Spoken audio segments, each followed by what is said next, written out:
Welcome to Dove and Dragon Radio. I'm your host, M.l.Ruscsak. I'm here with author Grace Tinsen. Welcome. Thank you for having me. It's an honor. Now, you have this wonderful best-selling book called Thrive Beyond Divorce. So I'm assuming you're a divorcee and you're trying to help others.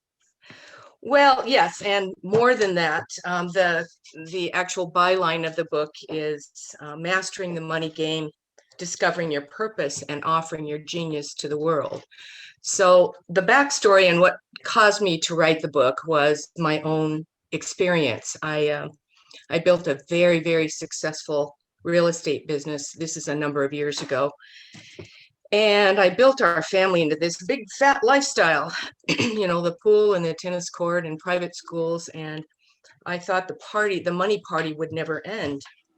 And I found that when the economy goes into a deep recession on top of a divorce, it's really a convergence of a couple of real devastating circumstances. And that's what happened. So California went into recession.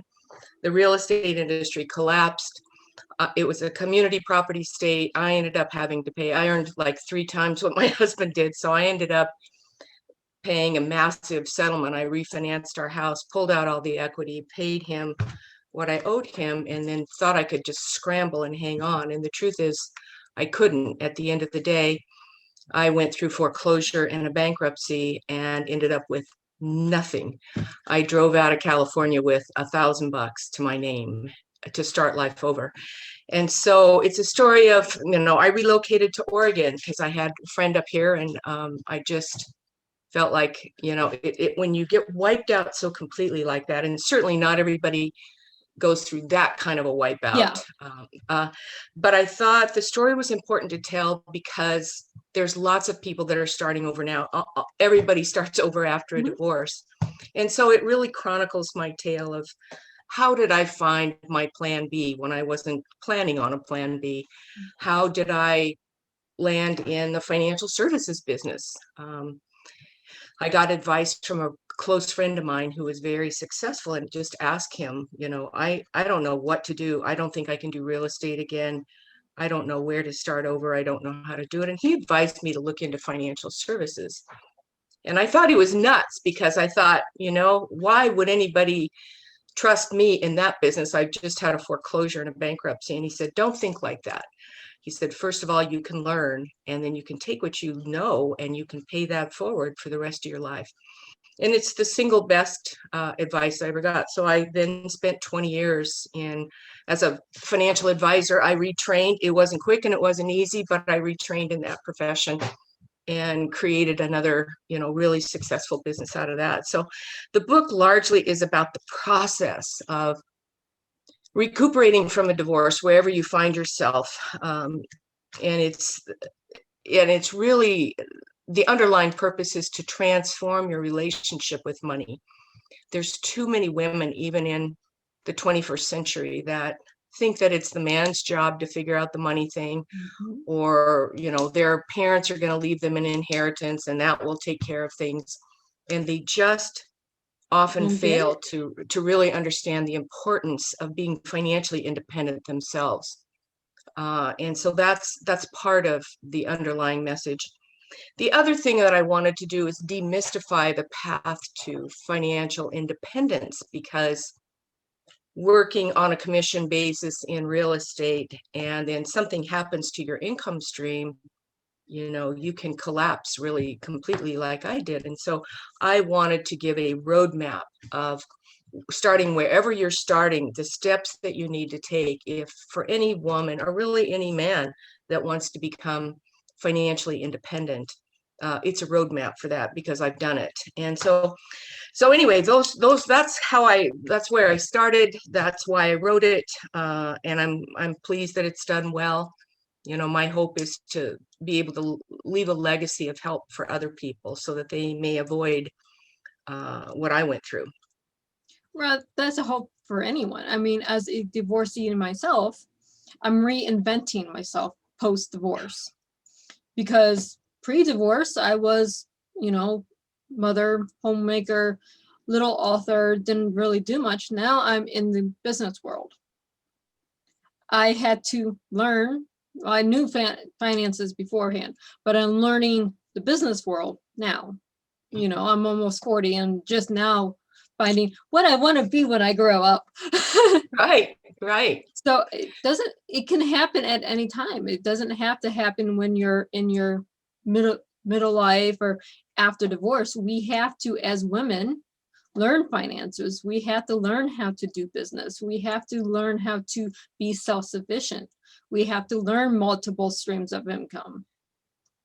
Yes, that's exactly right. And, you know, I've been asked many, many times, so what was your impetus? What inspired you to want to earn and learn money and become, you know, figure out how to earn money and earn big money and all of that?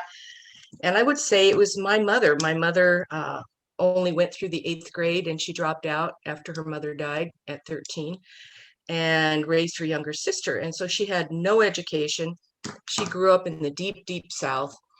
And then they migrated over to California. It was in, you know, the end of World War II. And she had no skills and no way to really make her way in the world. She ended up marrying my dad, and then he drove away when my brother and I were very, very young. And so here she is with 2 little kids now and no real way to make her way in the world. And she got a job in a sugar beet factory.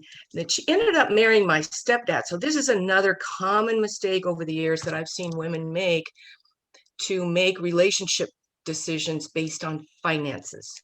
My mother married my stepdad because he would provide for us, because she really had no way to do it. And that was the second really disastrous mistake there. So I made a decision way back in high school that I'm never going to be in a position where I have to, you know, I'm going to choose the relationships I'm going to be in order to, you know, survive in the world, that I have to figure this out on my own. And so oftentimes I think it's our difficulties that we have in life point us in a direction that turns out to be really prudent. And I think that that's what happened. And so I've been always highly motivated, but in my practice, in my financial practice, it's like pulling teeth. Women mostly I don't know what it is exactly. I still can't really identify it, but so few women want to grab this. They know that they have some sense that they should, but they're not, they find it boring, or it's tedious, or it's not in their wheelhouse or something. And it prevents them from truly engaging in learning personal finance, learning how to earn money, learning the ways of business, learning if you're not going to find a jobby job, how do you start a business and make money with it? So there's a lot of learning curve there, but you have to find inspiration to do that from somewhere first. And so that's what I was saying. My initial purpose is to try and transform your relationship with money at a fundamental level, to understand that money is a form of energy, and it's how we move in the world. It isn't everything, and there's lots of things that are more important, but this piece is really important. And especially if women want to be influencers and want to give back to their communities and want to be in a position to offer something through their life experiences, you have to be in a position to do that. And so I just took everything that I learned and tried to reach back and see why was I inspired to do that, and what caused me to do that, and what was it that caused me to want to unravel this thing and figure it out again. Right. And that's really simple when you're at that point where I was. It's, you know, you're either going to figure this out or you're going to be living under the bridge. And that wasn't an option for me. So I had to figure it out. I just flat had to figure it out. Yeah, that was my thing. I was like, I have to figure out what I want to be when I grow up. Yeah. I have to be self-sufficient. I was always self-sufficient growing up. And I was told by my ex-husband that men don't like self-sufficient women. So that was, when we were married, that kept me hobbled. Well, why am I listening to someone when I know what I want? So it's up to me to go get it. Yeah. And well, we need more women understanding that. You know what you want. You have to go get it. Quit listening to people that say men don't want or a significant other doesn't want. Okay, then Yeah. you're not with the right kind of person. Yeah. Bottom line, you're very, very accurate on that point. And that's another thing, and it's worth, thank you for bringing that up, because it's worth mentioning that cultural aspect. That if you go back to the caveman days, women, man's job is to provide. They went out to hunt. The woman's job was to raise kids and feed the family and all of that stuff. There's a lot of that cultural programming that gets carried forward right to today.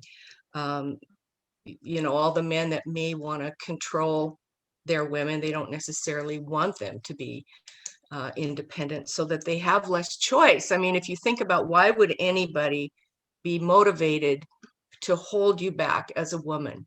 Mhm. If it's a man, I would say you need to question the motive, because is it so that you don't have choice? I mean, like, my mother didn't feel like she had any choice, and her choices were very, very limited. And so that makes you attractive to one man. Is that a position that you want to put yourself in? So you really have to dig down and see what your money mindset really is, and how, because whatever your mindset is with money, that's exactly why you are where you are today. And those things can change. Those things can be, transmuted into something else that will serve you better.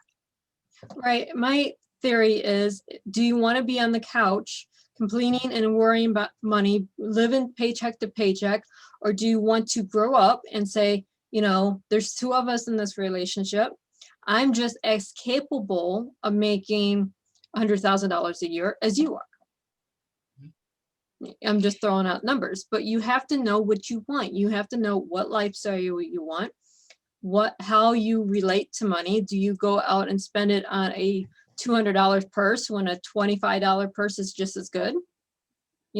We have to start evaluating, because women buy on impulse. I do it all the time. I will. But what is our relationship with money? Is it something that we want to save and get to a better place, or do we want to just spend it and live till next month? Well, that's, unfortunately, that's the story of a large part of America. But, you said a couple of key things there. And it is to just even ask the question, what is my money mindset? How am I thinking about this? I think too often women are more prone to get caught up in a romantic fantasy about what marriage really is. Mhm. When in fact, they think, oh, now I'll get married and he'll provide for us and I can have it easy, and then I can sort of dink around with my hobby or do whatever. And now there's millions and millions and millions of women in the workforce, and I don't want to minimize that at all, but the motivation isn't the same. It isn't the same. Most men still have the cultural, programming that it's their job to earn and provide. Women don't have that programming. They have to develop it. They have to develop it. And then when they end up divorced, and if they've got kids, and especially women who have later life divorces, over 50 divorce, that's the largest chunk of people who are divorcing today. Many of those women weren't in the workforce, and you get dumped out in 50 or 60, you're probably not going to tee up a big career right there. So, thinking about these things before you get married is good.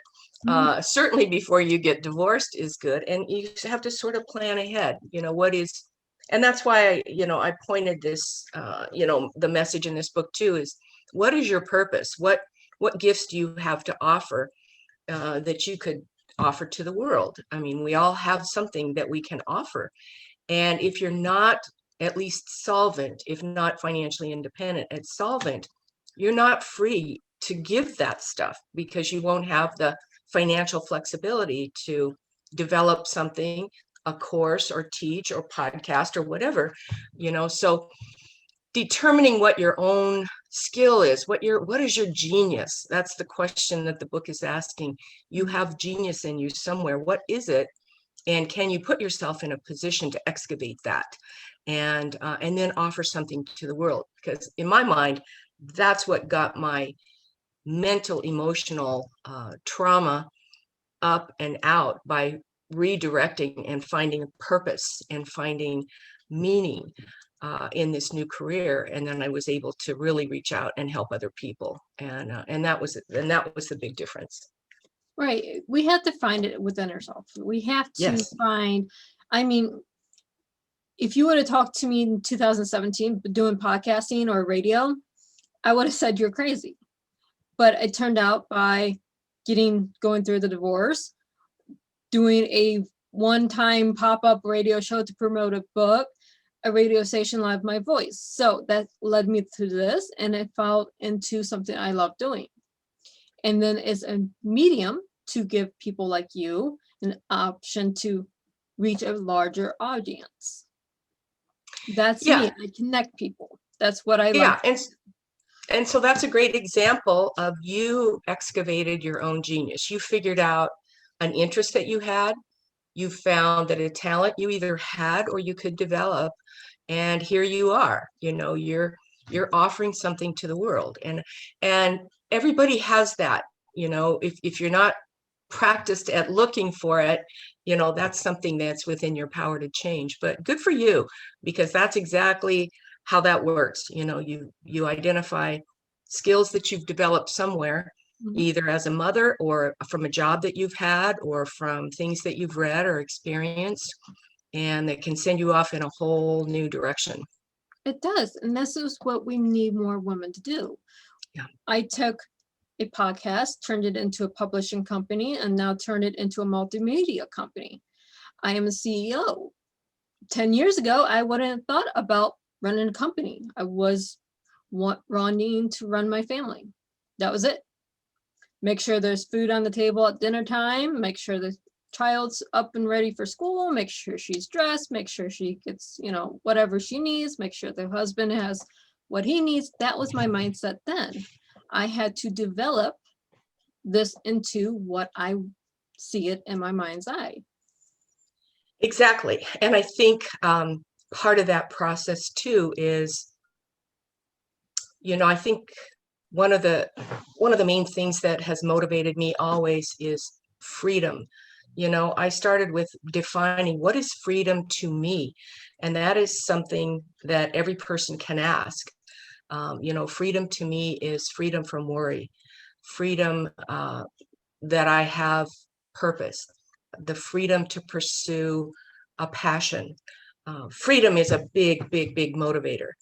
And everyone can, if you find that core concept or that core value that you want more than any other thing, that's a clue of where you start to look. For me, it's freedom. And I looked at every different aspect of that and what I would have to do or put in place or learn brand new in order for me to have the freedom that I wanted. Right. And our voice as women is so loud when we work together. Women support other women. We want to see each other succeed. We want to get more women in the workforce. We want to get more women in roles of being CEOs of companies. We need you to develop these skills because we can compete in a man's quote unquote man's world. Yeah, that's another key point that you brought up right there, is the world itself is in desperate, desperate, desperate need of women's vision, of women's heart, of women's compassion, of women's insight, of women's wisdom. The world is starving for us, and we must rise to that. It won't beat a path to our door. It will beat us down if we don't participate. But, I couldn't agree with you more. If we lock arms together and look for ways to support other women who are trying to do something in the world, we support each other. The world badly, badly needs us right now. There's never been a time, certainly not during my lifetime, where the world needs women's voices more than it does right now. Oh, yes. I mean, we women as business owners, entrepreneurs, authors, motivational speakers, our voices carry weight. Why? They sure Because do. we're starved for it. We keep Yeah. getting beat down by the world that was created by our fathers, grandfathers, etc. And we need to put that compassion in the world. We need to be linking arms and building each other up. We have to stop this tearing each other apart because I don't like your vision, so I have to tear you apart. We have to stop. Yeah, that's right. And I think that's a product of when women started to enter the workforce in mass, in the industrial age. We thought we had to play the game like men do. We have to compete and we have to be the best and we have to, that whole competitive thing, which men have always been and always done. Women don't have to play the money game like men. We don't. We can learn to work collaboratively, to reach out to other people, to work, find a tribe of people that think like we do, and that we can build something together. We're much, much stronger if we link arms. We do not have to do business, and we do not have to do money like men do. Exactly. And I belong to several Facebook groups that are for women only. Some are divorcees, some are first-time entrepreneurs, some of them are long-term CEOs. But we build each other, we network, we work quietly because we quit telling people what we're going to do. Because the first thing we do, we tell people what we're going to do, and who's their first critics? Our family or the men in their family or, anything. You can't do that. Right. Well, yes, we can. If we work together as a tribe, we can do anything. Now, that's right. That's right. So it's silencing your own inner critic and then being willing to silence the naysayers in your crowd. And that can involve, there will come a time when, and I've seen it in my own life, when you are really ready for change and you're really ready to change yourself, you're going to get pushback and you're going to get fallout from the people that knew you and want to hold you to that position that you were before because it's familiar to them. And so you wanting to reach out and change will be threatening to some of the people. And in some cases that may, facilitate the need to release some people from your circle. Yes. You want to surround yourself with people who have your success in mind, who want to support you in your vision, who want to support you in your dream. And it's very tough if you've got people pulling on you in your family or in your close friends, telling you why you can't do it. That's another place where you have to be strong and you have to say, okay, I can still love you, but I'm going to love you from over here. Yes. I don't need to listen to that. You have your network is your net worth. Yes. So, and I say this, been saying a lot the last couple of days. If your network is a lot of naysayers, your net worth is never going to be what you want it to be. That's right. That's right. You have to, and I don't know who said it, but it's a fairly famous quote, your success in life will be determined by the 5 people that you surround yourself with most closely. And so one of the things that I did right from the very beginning, when I knew I was going to collapse completely, is I started reaching out to the most successful people I knew. And I started to just ask them, I'm in a really bad situation here. I don't know what to do. If you were in this situation, how would you advise me? What would you do? You can get golden ideas from that, because people that have had some success in life have been down some of these paths. They may have had some of those failures themselves, and they have figured out ways to navigate out of them. So that's the first place to start. If you don't know where to start by seeking out the most successful people that you know in the business or in the industry that you've got your eye on.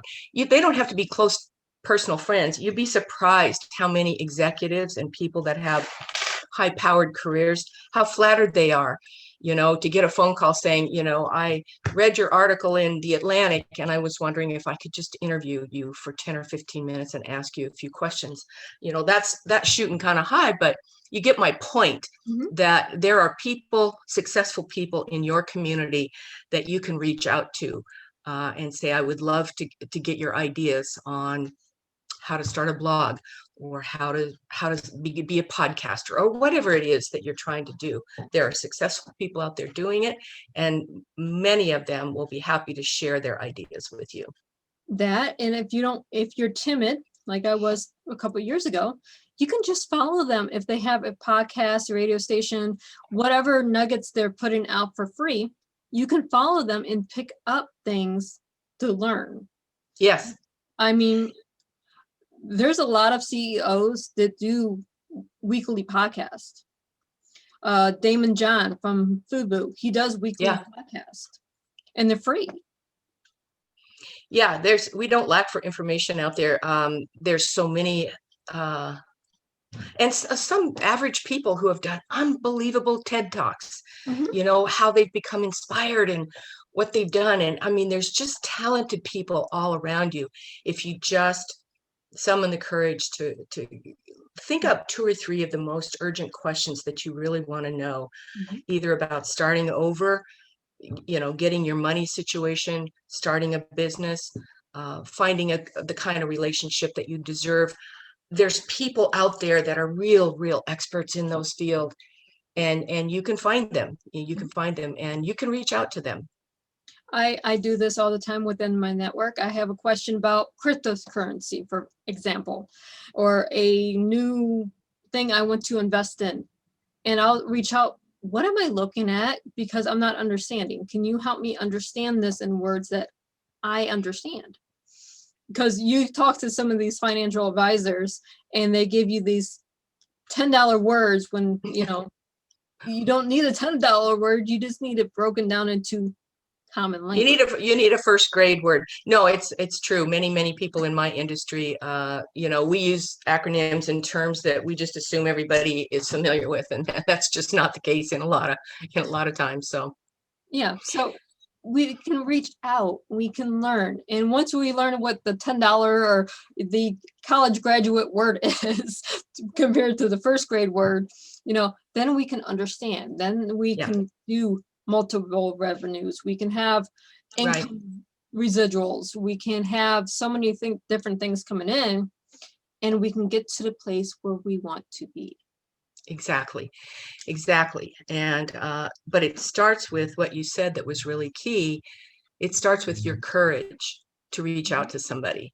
Your courage to reach out to somebody. You can do a lot of research on your own, just listening to YouTubes and TED Talks and podcasters. Those are just idea factories. You can get ideas there.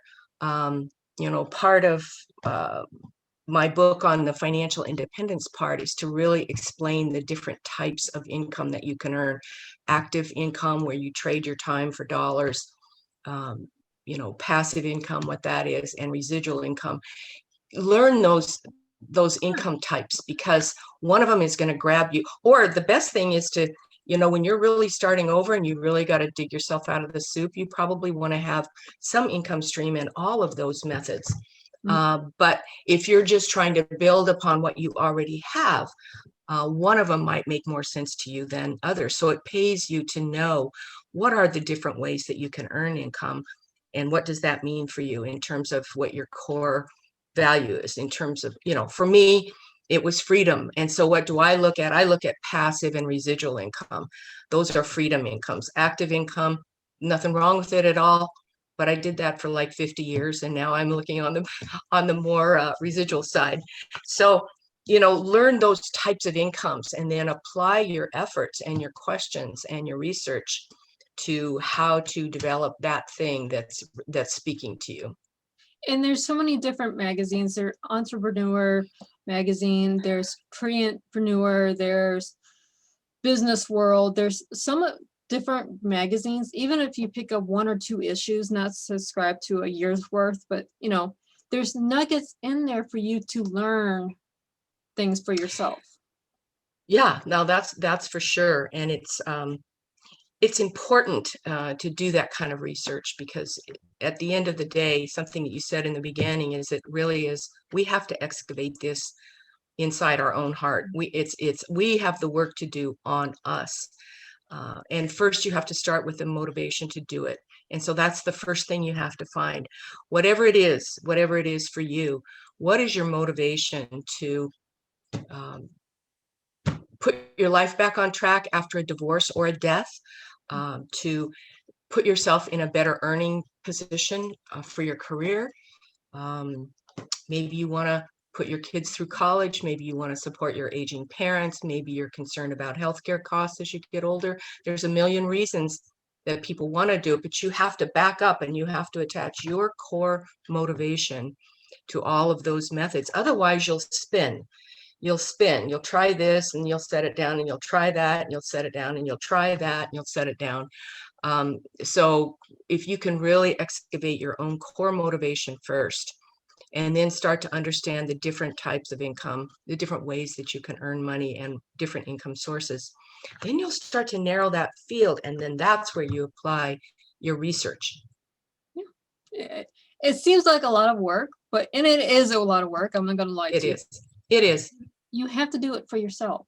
You can listen to every TED Talk you can, get into every program you can, do all of the reading. Until you want to do it for yourself, you're not going to succeed. That is right. And so here's a key question, and I would encourage listeners to write this down, that you would want to ask yourself: what's the alternative if I don't do it? What's my outcome going to be 5 years from now if I don't make some changes? You have to ask that question, because that draws you down into the reality of wherever it is that you are. And whatever that distance is between where you are and where you'd like to be, that's the work you have to do. Absolutely, it's work. And it can be gut-wrenching work. But what's the alternative? What are you going to do if you don't do it? Are you going to step aside and not do that work because it's a lot of work and it could be, tricky or painful at times? What's your alternative? What's your alternative?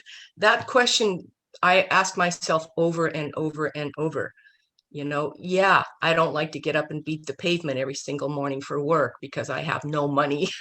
I wish I didn't have to do that. But what's the alternative? Okay, get evicted from your apartment and move into the street. Didn't seem like a good alternative. So you have to be willing to keep yourself in that question. If I don't do this, and if I don't find my drive, and if I don't find my motivation, and I don't find my path or passion, what will my life look like 5 years from now, 10 years from now? That's a question you have to get really up close with. You live today for 5 years from now.